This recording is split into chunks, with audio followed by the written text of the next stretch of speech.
মাইয়া, এখানে বসে কি করো? স্কুল নাই? স্কুল দেরি আছে।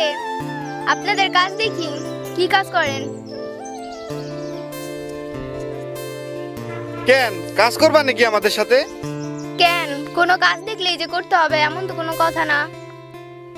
শিশির, ও তো চেয়ারম্যানের মেয়ে, যা করে করতে দে, কিছু বলিস না। বলিস